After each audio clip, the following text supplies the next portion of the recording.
Əvvəla salam verək həm sizin izləyicilərinizə, həm Əziz Mahmud bəyə salamlar və saygılarımızı sunaq və qonağınıza da, başqa qonağınıza da Milad bəydir adı zənn edirəm. Ona da buradan salamlar. Baxmayaq ki, önəmli nöqtələrdən ki, indi biz bu vəziyyətin analizində diqqət mərkəzinə almağımızdır. Yəni, İran rejiminin iç yapısının təsbit olmasıdır. Yəni, bir dənə çox burada bir önəmli məsələ, məqam vardır ki, İran rejimi bu, yəni o Xamneyi və onun ən yüksək xədəmədə olan insanların vurduğunda, məsulları vurduğunda, yəni indi bu mövqeyiyyətdə, bu pozisyonda iç yapısı da, siyasi yapı, otorite yapısı bəlli olmur. Hələ aydın deyil ki, bu yapı hansı yapıdır ki, qərarı verir. Əcəba bir mərkəzdən qərar verilir, ya yox, amma İran məsullarının danışdıqlarında göstərilir ki, bir mərkəzdən qərar verilmir. Məsələ, cəmi qərar verilir. Halbuki sistem anayasalarında vilayət fəqih qərar verməlidir. Ən son sözü o deməlidir. Amma indi məsələn, Qalibafın ya bu Əraqçının və ya hətta başqalarının da danışıqlarında ki, güya bərabər, yəni cəmi qərar veririk kimə.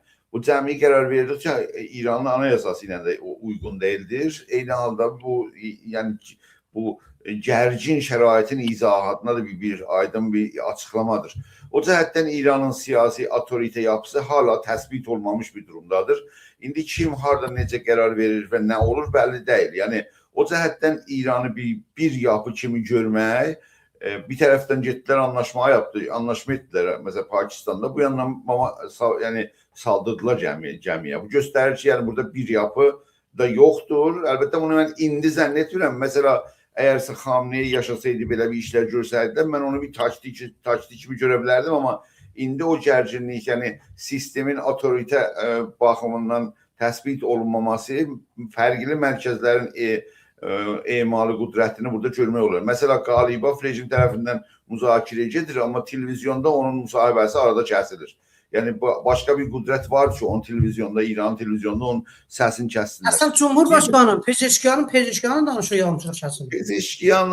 Pezeşkiyanın yəni pozisyonu ondan daha zəifdir. Daha çox, yəni bugün siyasi, nizami ya hərbi gücün mərkəziyyəti sifahda olur. Yəni, bu Şurayı Əmniyyəti Milli dediyində orada təbiətən ən üst sözü sipahının adamları və sipahın adamları və onlara bağlı ünsürlər deyilir. Əlbəttə, məsələ, indi Qalibaf və ya məsələn Pezeşkiyan və Əraqçının pozisyonu bir pragmatistik pozisyondur. Yəni, anlaşmamız lazımdır və İranın islahat, iqtisadi falan keçmemiz lazımdır. Amma göstərir ki, belə bir pozisyon, yəni əməldə, meydanda və qol olan öz demələri belə bir şey yoxdur. Yəni, bunlar normal, qeyri-nizami gəmilərə saldırmaqda və öz hakimiyyətini Hormuz boğazında yerləşdirməkdə, bu çabanın içində vardılar. İndi, yəni, İranın siyasi sisteminin yapı cəhətindən də, otorite yapı cəhətindən təsbit olunmaması səbəbilə, çünki vilayət fəqih filan Xamneyinin oğlunu seçiblər, müctəmanı filan, yəni onun otoritəsinin təsbit olması ən azı 10-15 il zaman istər və bir normal bir şərait də təsbit edir ki, o yavaş-yavaş filan. Elə bir şəraitdə hakimiyyətə seçilib ki, burada sözü daha çox hərbiçilər ya sərbazlar ya əskərlər deyirlər, yəni sipah deyil, tayin ki, başqaları. O cəhətdən bu təsbit olmayınca İran siyasətini burada dəqiqləşdirmə, çox dəqiqləşdirmə bəlli ola bilməz, amma bizə o Asiyada baxmamız lazımdır. Yəni, pragmatist bölümlər nə deyirlər və sipahın, yəni o saldırgan bölümü nə deyir? Yəni, Amerika ilə qarşılaşmağa və ələlxüsus, məsələn, Hormuz boğazında özünü təsbit etməyə çalışmanı da bu əsnada görmək olur. Amma ümumiyyətlə, yəni,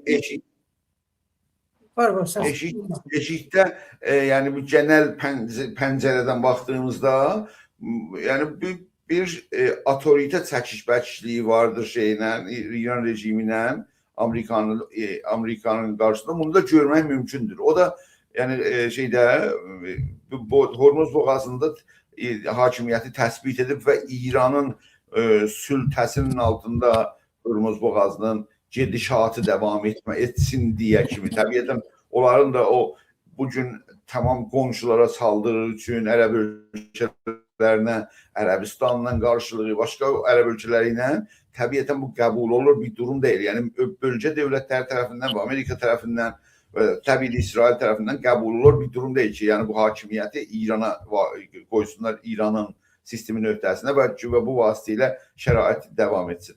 O cəhətdən bu gərginlik vəziyyətin, otoritənin balansının qazanmasına qədər, yəni kim harda daha otorite emal edə biləcək deyə bu savaş aşağı-yuxarı davam etməyi öngörmək mümkündür. Çünki bu qəziyyə təsbit olmayınca o anlaşmalar da heç mənası olmaz. Anlaşdılar, 2 gündən sonra anlaşma dəydi bir-birinə.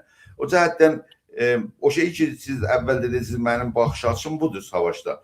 Yox, mən yəni bu savaş məsələsində mənim əvvəlki sözüm, yəni savaş başlamadan bir neçə il bu İrana hücum məsələsinə gələndə mən düzün söz deyirdim, xarici hücum gəldi, rejimi dəyişsin. Əgər rejimi dəyişmə qəsdi yoxdursa, hər bir güllə atılırsa ziyandır xalqlara İranda. İndi bu durum feylən o durumdadır. Amma bir dənə başqa bir şey var burada bu durumda. Bu balans ki var, yəni deyək şey də, güc balansı, güc dəngəsi, otorite dəngəsi bölgədə bu öz cavabını almayınca savaş bitməz və bu yəni İran rejiminin indiyə qədər əgərsə bu sıxıntılar iki qoyulub da, məsələn havadan hücum filan mehman başqa yəni mühasirəyə filana salma. Əgərsə bu İran rejimini qane etməyib ki, gəlsin, qəbul etsin yəni bu dəngə qurulsun, o deməkdir ki, İran rejiminə daha çox sıxıntı lazımdır. Yəni o qədər sıxıntı lazımdır ki, o gəlsin bu anlaşmanın altını gerçəkdən imzalasın. Yəni gerçəkdən görsünlər ki, buradan sonra başqa çıxış yolu yoxdur. İnanma İranda sistemə başqa çıxış yolu da bundan sonra yoxdur. Hələ deyə bilər ki, hələ ora gəlib çatmamışdır və ona görə bu gərginliyi o balans qurulub və otorite üstünlüğü bəlli olunca davam edəcək deyə düşünmək lazımdır. İran çapında siyasi güclərin 3 baxış açısı var. Əlbəttə, onlar çalışırlar əslində 2 dənə baxış açısı var, məncə 3 dənə baxış açısı var. Biri bu idi ki, Pəhləviçilər İsrailin rəhbərliyində və İsrailin mənafeyini qoruyaraq İrana hücum və gəlsinlər filan yığsınlar və versinlər, tacı qoysunlar Riza Pəhləvinin başına ki, orada İsrailin mənafeyi. Əsasən İsrailin sərmayəquzarlığı Pəhləvilərə də, yəni İranı bir siyasi gücdən, bir zəif bir gücə təbdil etməz. Çünki Pəhləvilər İrana gəldiyində İranda bir dənə güclü bir dövlətin qurulması mümkün deyildir. Yəni daima çatışma, içəridə problemlər. Yəni bir baxış budur ki, savaş davam etsin və İsrail və Amerika qələbə çalsın filan və Pəhləviçilər gəlsin işin üstündən. Bir dənə də onun qarşısında bu sülh, yəni barış istəyənlər savaş tez bitsin, yəni savaşa yox desinlər filan.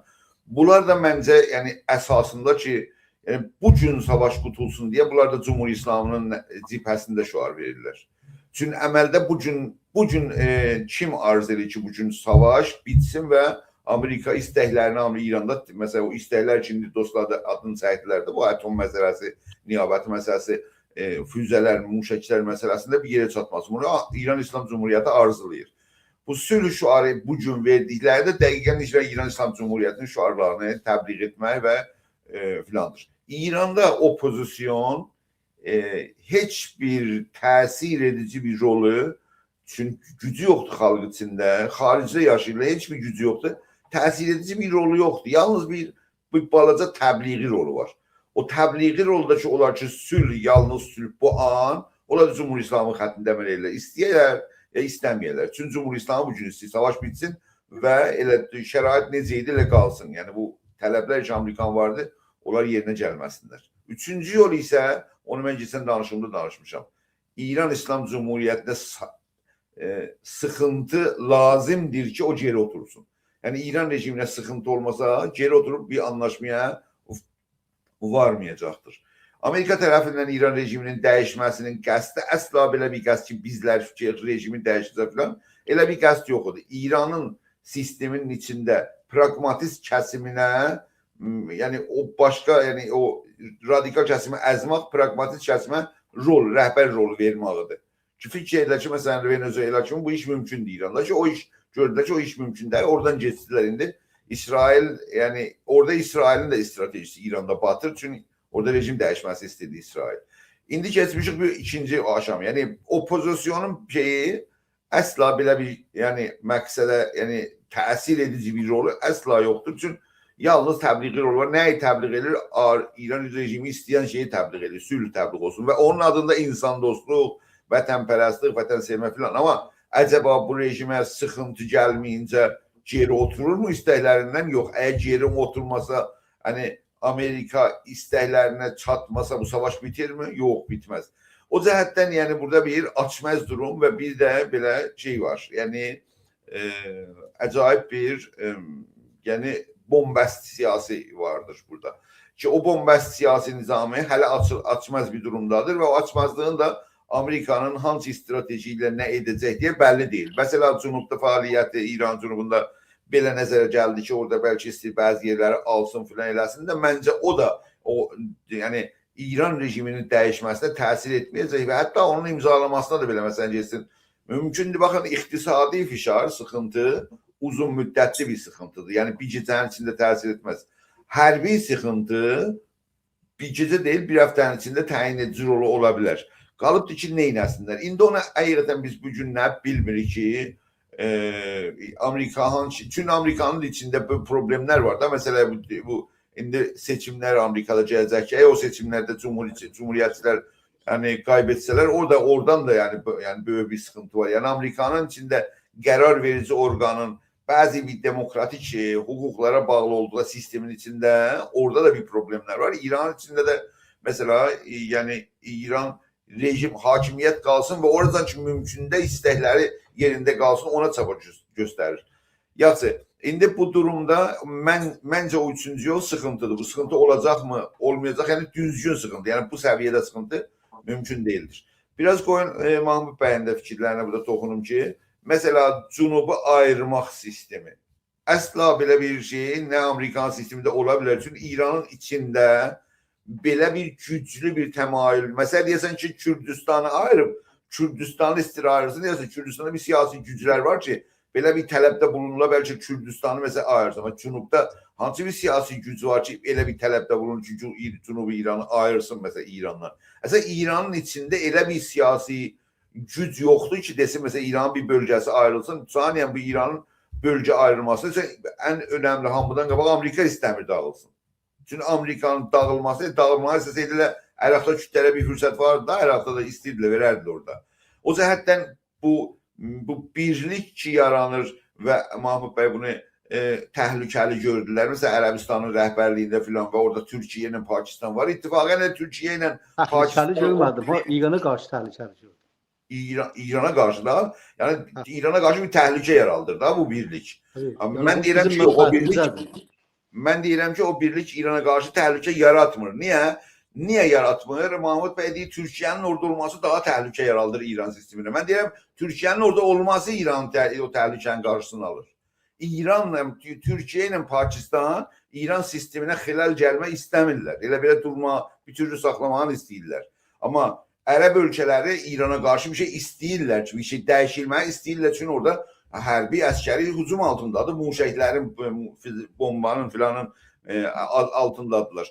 Hətta Türkiyə ilə Pakistanın bu yəni nizami birliyin yəni arasına girməyə sən onu xərablamaq, onu işdən salmaq, onu qeyri-müəssir eləməkdən ötürüdür.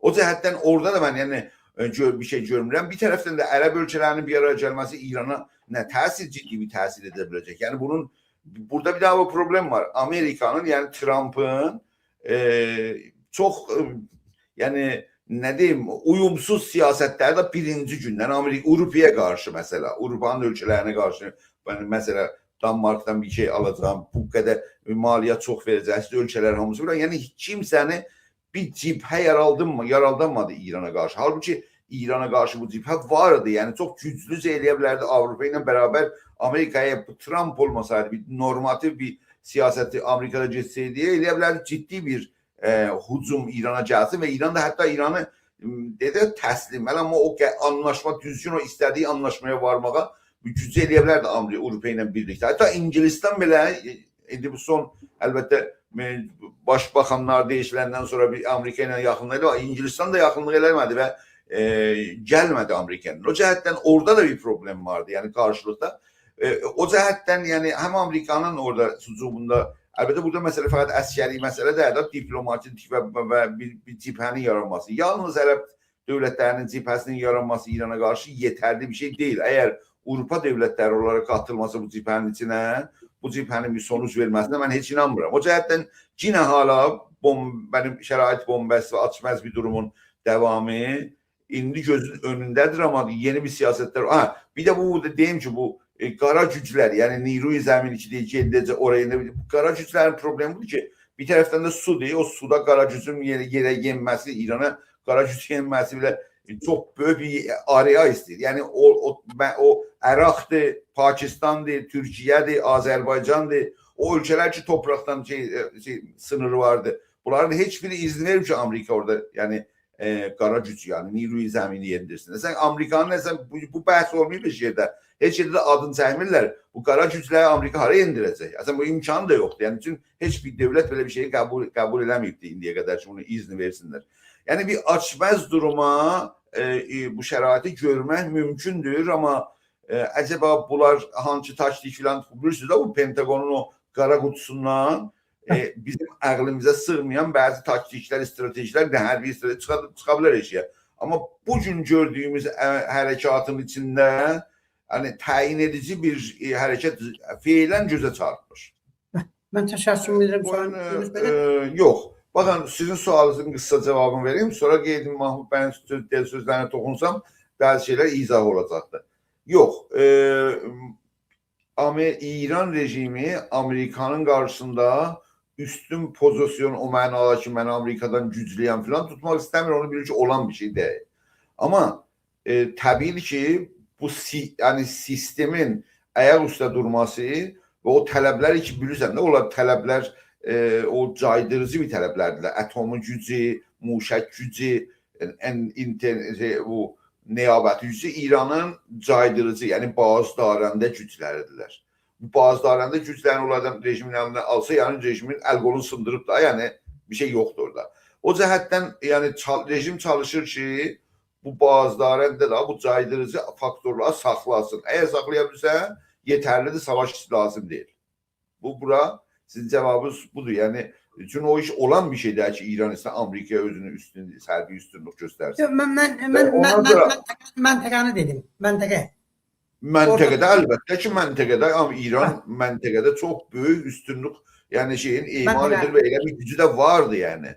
Mesela bugün indi Ərəb dövlətlərinin qarşısında yəni çox böyük bir bərabərdə bir gücü yoxdur. Yəni çox üstün bir gücü var, gücə malikdir, muşək gücünə malikdir, hətta niyabət gücünə malikdir. Yəni bu əsir eləyib, Lübnanı əsir eləməyibdir, neçə illərdir. Suriyəni əsir eləməmişdir. Yəni o cəhətdən məntəqədə çox böyük bir gücə malikdir demək olar. O ittifaq ilə o caydırıcı güclərinin biri də o ki, Amerika istəyir onun əlindən alsın o niyabət şeylər.